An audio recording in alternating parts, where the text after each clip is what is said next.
ஈஸ்வரிங்கிற கேரக்டரை வச்சுட்டு ஒரு தாய் பாசத்தை தவறாக காண்பிக்கிறாரு டிரெக்டர்னு நீங்களும் நினைச்சீங்கன்னா மறக்காம இந்த வீடியோக்கு லைக் பண்ணிட்டு வாங்க நாளைக்கான ப்ரோமோக்கான ப்ரிடிக்ஷன் என்னன்னு பார்க்கலாம். குலதெய்வம் கோவில்ல தரிசனத்தை எல்லாம் நல்லா படிக்க முடிச்சுட்டு அவங்க தங்கி இருந்த அந்த சொந்தக்காரங்க வீட்டுக்கு ரிட்டர்ன் ஆகிடுறாங்க. இனியா, செழியன், ஈஸ்வரி, கோபி 4 பேர். அப்ப ஈஸ்வரி கேக்குறாங்க, இனியா உங்க அம்மா பாக்கியா ஏதாவது ஃபோன் பண்ணாலா உனக்கு அப்படின்னு சொல்லிட்டு.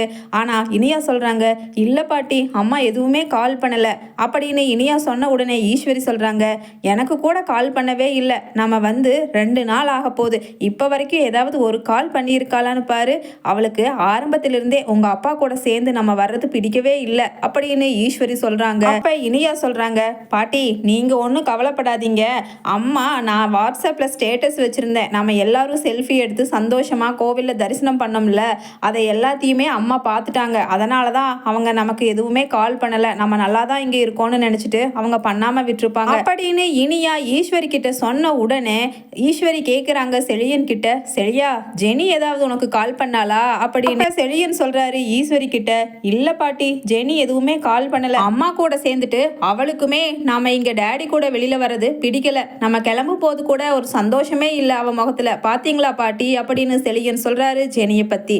உடனே ஈஸ்வரி சொல்றாங்க, ஆமாண்டா அவங்களுக்கெல்லாம் ரொம்ப சந்தோஷமா இருப்பாங்க எப்ப என் பையன் வெளியில போவான்னு, அப்போ போயிட்டா அவங்க ரொம்ப ரொம்ப சந்தோஷமாகிக்குவாங்க, அதுக்கு ஒரு நாளும் இந்த ஈஸ்வரி உயிரோடு இருக்கிற வரைக்கும் விடமாட்டேன், என் பையன் கோபி என் கூட தான் அந்த வீட்டில் இருப்பான் அப்படின்னு சொல்லிட்டு ஈஸ்வரி சொல்கிறாங்க. உடனே இனியாவும் செழியனும் சொல்கிறாங்க, பாட்டி யார் என்ன கோபப்பட்டாலும் முகத்தை காமிச்சாலும் நாங்கள் உங்களுக்கு தான் சப்போர்ட், நம்ம டேடி நம்ம கூட தான் இருக்கணும் அப்படின்னு இவங்க 3 பேருமே இங்கே ஹாலில் உட்காந்துட்டு பேசிகிட்டு இருக்கிறாங்க. அதுக்கு முன்னாடியே வெளியில் ஃபோனை எடுத்துகிட்டு போன கோபி ராதிகாவுக்கு ஃபோன் பண்ணி பேசுகிறாரு.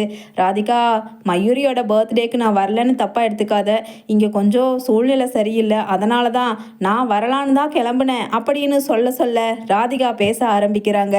என்ன கோபி, நீங்கள் வரலான்னு தான் கிளம்பி இருப்பீங்க, ஆனால் உங்கள் அம்மா ஈஸ்வரி அம்மா உங்களை விட்டுருக்க மாட்டாங்க அதுதானே கோபி அப்படின்னு சொல்லிட்டு ராதிகா சொல்கிறாங்க.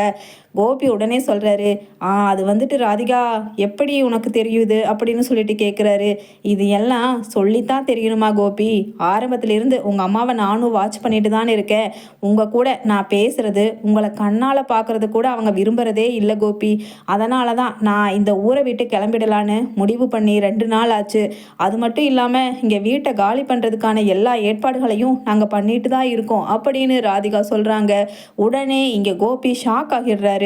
ராதிகா தயவு செஞ்சு அந்த மாதிரி ஒரு முடிவு எடுத்துடாத, எதுவாக இருந்தாலும் நான் ஊருக்கு ரிட்டர்ன் ஆனதுக்கப்புறம் அதை பற்றி பேசிக்கலாம், இப்போதைக்கு அவசரமாக நீ அந்த வீட்டை எல்லாம் காலி பண்ணிட்டு கிளம்ப வேண்டாம், நான் வந்துடுவேன் இன்னும் 2 நாளில் அப்படின்னு கோபி சொன்ன உடனே ராதிகா கேட்குறாங்க, எப்போ கோபி வருவீங்க, நீங்கள் எப்படியா இருந்தாலும் 2 நாளில் இங்கே உங்கள் வீட்டுக்கு வந்ததுக்கப்புறம் உங்கள் அம்மா பேச்சை கேட்டுட்டு என்னையும் மயூரியையும் பார்க்கறக்கு வரமாட்டீங்க, அவங்களும் விட போகிறது கிடையாது, எப்படி இருந்தாலும் நாங்கள் தனி தானே, அதனால் நாங்கள் எங்களுக்கான வழியை பார்த்துட்டு நாங்கள் போயிட்டே இருக்கோம், தயவு செஞ்சு எங்களோட லைஃப்பில் டிஸ்டர்ப் பண்ணாதீங்க அப்படின்னு ராதிகா சொல்கிறாங்க. உடனே கோபி சொல்கிறாரு, என்ன ராதிகா இப்படியெல்லாம் பேசுகிற அப்படின்னு. உடனே ராதிகா சொல்கிறாங்க, இப்படி பேசாமல் எப்படி கோபி பேச முடியும், நீங்களும் 2 மாதமா இங்கே வந்துடுவீங்கன்னு நானும் இத்தனை நாளாக பொறுத்து பார்த்துட்டு தான் இருந்தேன், ஆனால் இனிமேல் நீங்கள் இங்கே நிரந்தரமாக வரமாட்டீங்க அப்படிங்கிறது உறுதியாயிடுச்சு, ஏன்னா உங்களுக்கு நாங்கள் முக்கியமா இல்லை உங்கள் அம்மா இனியா செழியன் அந்த மாதிரி உங்கள் பசங்க முக்கியமானு கேட்டால்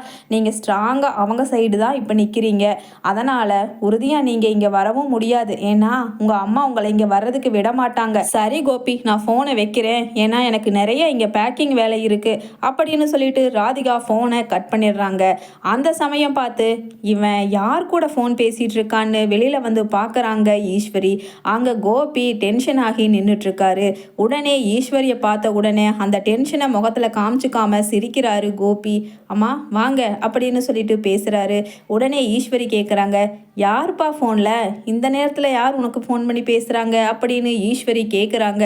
அவங்களுக்கு மனசுக்குள்ள ஆல்ரெடி ஒரு டவுட்டு, ஒருவேளை இந்த ராதிகா தான் ஃபோன் பண்ணி இருப்பாளோ அப்படின்னு. யாருப்பா கோபி ஃபோனில் அப்படின்னு மறுபடியும் கேட்குறாங்க கோபி கிட்ட ஈஸ்வரி.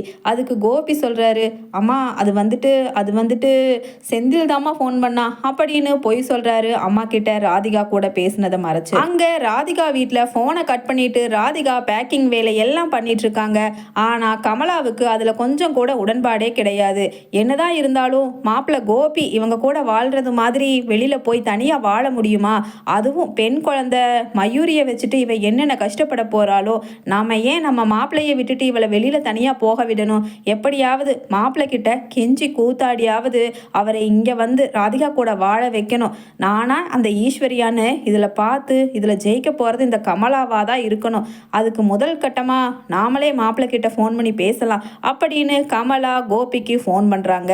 அங்க ஈஸ்வரி கிட்ட பக்கத்திலேயே நின்றுட்டு இருக்க கோபி உடனே போனை எடுத்து பேசுறாரு. உடனே மாப்பிள்ள எங்க இருக்கீங்க மாப்பிள்ள, நீங்க இங்க எப்ப வருவீங்க? ஏன்னா இங்க என்னென்னமோ ராதிகா அதிரடியா முடிவெடுத்து அவசர அவசரமா ஒவ்வொரு டெசிஷனும் எடுத்துட்டு போயிட்டே இருக்கா. நான் என்ன சொன்னாலும் கேட்க மாட்டேங்கிறா மாப்பிள்ள அப்படின்னு சொல்லிட்டு கமலா நல்லவங்க மாதிரி நாடகம் ஆடுறாங்க கோபி கிட்ட. உடனே ஈஸ்வரி யாருப்பா யாரு, என்ன அத்தைன்னு சொன்னையே, யாரு எந்த அத்தை அப்படின்னு சொல்லிட்டு கேட்குறாங்க ஈஸ்வரி. உடனே கோபி வேற வழி இல்லாம அம்மா அது வந்துட்டு ராதிகாவோட அம்மா கமலா பேசுறாங்க அப்படின்னு ஈஸ்வரி கிட்ட கோபி சொன்ன உடனே ஈஸ்வரிக்கு சரியான கோபம் வந்துடுது. ஏன்பா ஏன் 2 நாள் நம்ம நிம்மதி எல்லா பிரச்சனைகளையும் மறந்து நிம்மதியா வந்து சாமி கும்பிட்டு 2 நாள் கழிச்சு போகலான்னு இருந்தா அந்த அம்மாக்கு என்னவா, ஏன் எதுக்கு உனக்கு கால் பண்றாங்க, குடு நான் பேசுறேன் அப்படின்னு சொல்லிட்டு கோபி கிட்ட போனை கேட்குறாங்க. கோபி சொல்றாரு அம்மா வேண்டாம்மா நானே பேசிக்கிறேன், அவங்க ஏதோ முக்கியமான விஷயம் சொல்ல வர்றாங்க அப்படின்னு சொல்லிட்டு சொல்றாரு கோபி. உடனே ஈஸ்வரி கிட்ட இருந்து போனை வெடுக்குன்னு பிடுங்கிடுறாங்க. பிடுங்கிட்டு யாரு கமலாவா, ஏன் என் பையனை விடுறதாவே இல்லையா அம்மாளுக்கும் மகளுக்கும், இப்ப இங்க வந்ததுக்கு அப்புறம் சும்மா ஃபோன் பண்ணி எதுக்கு அவனுக்கு தொந்தரவு பண்ணிட்டு இருக்கீங்க? அடியே கமலா உனக்கு கொஞ்சம் கூட வெக்கமாவே இல்லை? அதுதான் ஹாஸ்பிட்டல்ல இருந்து டிஸ்சார்ஜ் ஆகும் போதே செருப்பில் அடிச்ச மாதிரி என் பையன் கோபி சொல்லிட்டானே, நான் எங்க அம்மா ஈஸ்வரி கூட தான் போவேன்னு. உன் புள்ள ராதிகாவை அவன் வேண்டான்னு அன்னைக்கே தலைமுழுகிட்டு தானே பாக்யா வீட்டுக்கு வந்தான். ஆனாலும் நீங்க விடுவனான்னு சொல்லிட்டு சும்மா இங்க வந்து அவனை ஏன் தொந்தரவு பண்ணிட்டே இருக்கீங்க அப்படின்னு சொல்லிட்டு ஈஸ்வரி கேட்குறாங்க. உடனே பதிலுக்கு கமலாவும் விடுவனான்னு, ஈஸ்வரி நான் ஒன்றும் உன்கிட்ட பேசுறதுக்காக ஃபோன் பண்ணல, என் மாப்பிள்ள கோபி கிட்ட பேசணும், முதல்ல ஃபோனை அவர்கிட்ட கொடு அப்படின்னு கமலா ஈஸ்வரி கூட சண்டை பிடிக்கிறாங்க.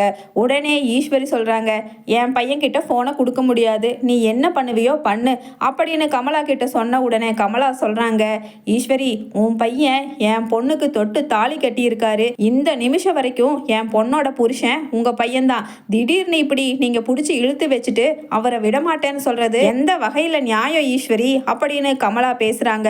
உடனே ஈஸ்வரி சொல்றாங்க இந்த நியாயம் அநியாயம் எல்லாம் எங்களுக்கு தெரியாது, என்னோட பையன் கோபி நான் உயிரோடு இருக்கிற வரைக்கும் என் கூட தான் இருப்பான், அதுக்கு வேண்டி நாங்க இங்க குலதெய்வம் கோவில்ல சத்தியம் கூட அவன்கிட்ட வாங்கிட்டேன், நீயும் உன் பொண்ணு ராதிகாவும் உங்களால என்ன பண்ண முடியுமோ பண்ணிக்குங்க, என் பையன் மனசை மாத்திரக்கு இனிமேல் உங்களால முடியாது அப்படின்னு சொல்லிட்டு ஈஸ்வரி சொன்ன உடனே கமலா சொல்றாங்க என்ன ஈஸ்வரி இப்படி யாருக்கும் தெரியாம திருட்டுத்தனமா குலதெய்வம் கோவில்ல போய் சத்தியம் வாங்கிட்டேன்னா மாப்பிள்ள என் பொண்ணு ராதிகா கழுத்துல 3 முடிச்சு போட்டு பொண்டாட்டி ஆக்குனாரே அது இல்லைன்னு மாறிடுமா?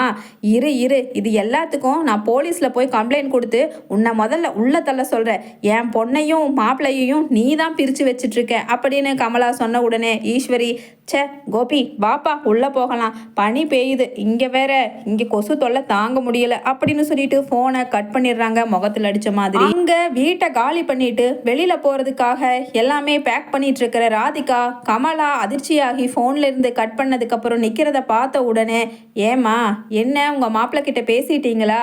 நான் தான் அவர்கிட்ட பேச வேண்டான்னு ஆரம்பத்திலேயே சொன்னனா, என்ன அவங்க அம்மா உங்ககிட்ட பேச விடல உங்க மாப்பிள்ளைய அப்படிதானே அப்படின்னு ராதிகா கேக்குறாங்க. உடனே கமலா சொல்றாங்க ஆமா ராதிகா நான் மாப்பிள்ளை கிட்ட தான் தனியா பேசணும்னு நினைச்சேன், ஆனா அந்த அம்மா போனை பிடுங்கிட்டு தேவையில்லாம கோபி மாப்பிள்ளை கிட்ட நம்மளையெல்லாம் பார்க்க கூடாது, அந்த அம்மாவை விட்டுட்டு அவர் போகக்கூடாதுன்னு குலதெய்வம் கோவில்ல சாமி மேல சத்தியம் வாங்கிருச்சா, இது எந்த வகையில நியாயம் ராதிகா அப்படின்னு சொன்ன உடனே ராதிகா சொல்றாங்க அம்மா இனிமேல் அவர் வந்தாலும் சரி வராட்டியும் சரி எனக்கு அதை பத்தி கவலை இல்லை, இனிமேல் என்னோட எண்ணம் ஃபுல்லா என்னோட மைண்டையும் மயூரியோட மைண்டையும் எவ்வளவுக்கு எவ்வளவு நிம்மதியாக பீஸ்ஃபுல்லாக வச்சுக்க முடியுமோ அதுக்கான முயற்சி மட்டும்தான் நான் எடுக்க போகிறேன். தேவையில்லாமல் உங்கள் மாப்பிள்ளையை பற்றி நான் இனி நினைக்க போகிறதே கிடையாதுமா. நீங்களும் அதுக்கு தகுந்த மாதிரி உங்கள் மனசை மாற்றிக்கங்க. அதுதான் நம்மளோட முடிவு அப்படின்னு சொல்லிட்டு ராதிகா சொன்ன உடனே கமலா சொல்கிறாங்க, ஏய் ராதிகா, நீ வேணும்னா லூசுத்தனமா மாப்பிள்ளைய அப்படியே அந்த ஈஸ்வரிக்கு தார வார்த்தை கொடுத்துட்டு ஊரை விட்டு எங்கேயாவது ஓடி போய் ஒளிஞ்சுக்க சொல்கிறியா? என்னால் முடியாது ராதிகா. நான் இப்போவே போலீஸ் ஸ்டேஷன் போய் கம்ப்ளைண்ட் கொடுக்குறேன். நீ பண்ண வேண்டியதெல்லாம் நான் சொல்கிற இடத்துல கையெழுத்து போடு. ஒரு பெட்டிஷன் கொடுத்தோன்னா போலீஸ் வந்து 2 மிரட்டினாங்கன்னா இந்த ஈஸ்வரி ஆட்டங்கன்றும். அதுக்கப்புறம் அது தன்னை போல நம்ம பக்கம் தலை வச்சு கூட படுக்காது அப்படின்னு ராதிகா கிட்ட கமலா சொல்கிறாங்க. உடனே ராதிகா சொல்கிறாங்க, அம்மா இப்படியெல்லாம் போலீஸை வச்சு மிரட்டி கட்டுன புருஷனை என் கூட வந்து வாழ வைக்கிறதுல எனக்கு கொஞ்சம் கூட விருப்பமே கிடையாது. கோபியோட முதல் வைஃப் பாக்யாவை எடுத்துக்கோங்க. எப்படி துணிச்சலா அவர் விட்டுட்டு நம்ம கிட்ட வந்ததுக்கு அப்புறம் கோபிய தன்னோட புருஷன் தனக்கு வேணும்னு சொல்லிட்டு எந்த போராட்டமே பண்ணல. ஏன்னா அவங்களுக்கு மனசாட்சியா தன்னோட கணவருக்கு தன்னை பிடிக்கல, அவர் வேற பக்கம் சந்தோஷத்தை தேடி போயிட்டாரு. அதோட அவரை விட்டுட்டு நம்மளோட வழியை பார்க்கணும்னு சொல்லிட்டு துணிச்சலா ஒரு முடிவெடுத்து அவங்களோட முன்னேற்றத்திற்கான வழியில போயிட்டாங்க. அதனால இப்ப அவங்க நிம்மதியாகவும் சந்தோஷமாகவும் இருக்காங்க. சொல்ல போனா இப்ப கூட கோபி அங்க போய் இருக்கிறது பாக்யாவுக்கு அருவெருப்பா இருக்கும். ஏன்னா அவ்வளவு பெரிய துரோகம் பண்ணிட்டு திரும்பி போய் அங்க இருக்கிறது யாருமா ஏத்துக்க முடியும்? அதனால இனிமேல் நானும் பாக்யாவோட வழியில தான் நிக்க போறேன். எனக்கு இந்த கோபி வேண்டாம்மா. நான் எப்பவோ முடிவு பண்ணியாச்சு.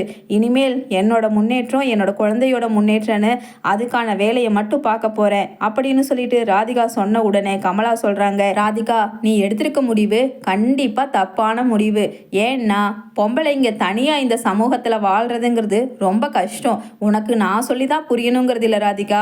ஏன்னா உன்னோட முதல் கணவர் போனதுக்கு அப்புறம் நீ தனி ஆளா எத்தனை கஷ்டத்துக்கு ஆளான. அது மட்டும் இல்லாம போற வர ஆம்பளைங்க கிட்ட எல்லாம் எவ்வளவு பயந்து பயந்து பேச வேண்டியதா இருந்துச்சு. அதுக்கப்புறம் நீ மாப்பிள்ளைய கல்யாணம் பண்ணதுக்கு அப்புறம் தானே நிம்மதியா இருந்த, உண்மையை சொல்லு அப்படின்னு சொல்லிட்டு கேட்குறாங்க கமலா. உடனே ராதிகா சொல்றாங்க, அம்மா நீங்க சொல்றது வாஸ்தவம் தான். ஆனா அதுக்காக மற்றவங்களுக்கு பயந்துட்டு அவர் கூட சேர்ந்து வாழணுங்கிறது அவசியமே இல்லை எனக்கு. அவர் கூட சேர்ந்து வாழ்ந்த இந்த கொஞ்ச காலத்துல இந்த சமுதாயத்துல பயம் இல்லாம நடந்தேங்கிறது வேணும்னா உண்மை. அதுக்கும் மேல அவர் மனசளவுல எனக்கு நிறைய டார்ச்சர் பண்ணிட்டாருமா அப்படின்னு சொல்றாங்க ராதிகா.